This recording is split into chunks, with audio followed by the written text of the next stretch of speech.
Hello বন্ধুরা, তোমরা কেমন আছো? আশা করি ভালো আছে। মিলিপুরে সবাইকে স্বাগতম জানাই। তো আজকে নিয়ে এসেছি টাটকা একদম কাতলা মাছ, কাতলা মাছের দই কাতলা।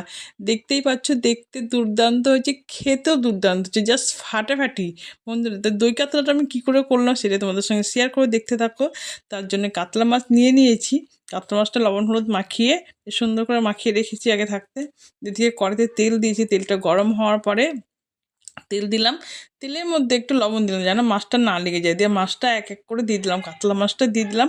আর কাতলা মাছটা একদম টাটকা, দেখতে পাচ্ছ। এপিট উপিট করে ভালো করে লাল লাল করে ভেজে নিলাম। কড়া করে একটু ভাজছি কেন, দইয়ের মধ্যে লাল লাল করে যদি কড়া করে ভেজে দিই, কাতলা মাছ দেখতেও সুন্দর লাগবে, খেতেও টেস্টি লাগবে। তো যাই হোক বন্ধুরা, রান্নাটা কীভাবে করছি সেটা তোমরা দেখতে থাকো। এই যে মাছ ভাজা কমপ্লিট হয়ে গেল, এদিকে আমি তেলে পুড়ে দেব হচ্ছে জিরা, তারপর শুকনো লঙ্কা। তেল দিচ্ছি, অল্প তেলেই রান্না হবে দই কাতলাটা, বেশি তেল দেবো না।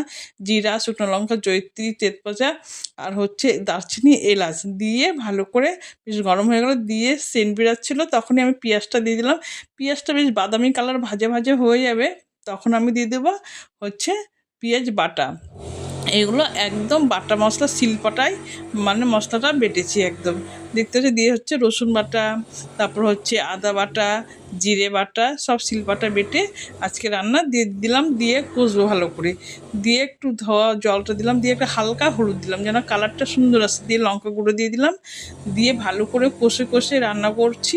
দেখতে পাচ্ছি জোরটা কমিয়ে দিয়েছি, গ্যাসের জোরটা কমিয়ে দিয়েছি কেন, তাহলে মশলাটা ভালো কষা হবে আর লেগে যাবে না। আর এদিকে হচ্ছে সাদা তিল, কাজু, বাদাম আর দইটা ভালো করে পেস্ট করে নেব। দিয়ে এদিকে একটু মশলাটা একটু কষে নিই, এটা রেখে দিলাম। দিয়ে মশলাটা বেশ তেল ছেড়ে ভাব হয়ে গেছে, দিয়ে কষে নেব। দিয়ে এদিকে আমার এই যে মশলাটা হচ্ছে তিল, সাদা তিল, দই, মশলা পেস্টটা হয়ে গেল। দিয়ে মশলাটা কষাও হয়ে গেছে। আর আমি চিনিটা দিতে তোমাদের দেখাতে ভুলে গেছি।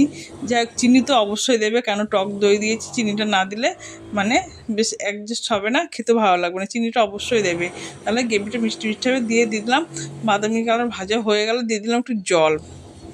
জলটা দিয়ে একটু না ফুটতেই আমি মাছটা দিয়ে দেবো, কাতলা মাছটা দিয়ে দেবো। যেহেতু মশলাটা খুব কষা ভালো হয়েছে, এত সুন্দর কষাটি তেল ছাড়া ছাড়া ভাব হয়ে গেছে, দেখতেই পাচ্ছ মশলাটা। এবার মাছটা দিয়ে বেশ ফুটে উঠেছে সুন্দর, দেখো ফুটছে আর তেল ছাড়া ছাড়া এত ভাব হয়েছে। অল্প জল দিয়েছি, হালকা জল দিয়েছি, দিয়ে এবার ঘি দিয়ে দিলাম। আর চিনিটা কিন্তু তুমি অবশ্যই দেবে, কেন টক দই দিয়েছো, চিনিটা অবশ্যই দেবে, তাহলে গ্রেভিটা খেতে সুন্দর লাগবে। আমি চিনিটা দেখাতে ভুলে গেছি, যাই হোক তোমাদের আমি চিনিটা তুলতে ভুলে গেছি। এদিকে তাহলে দেখা একদম কমপ্লিট মাছের রেসিপিটা।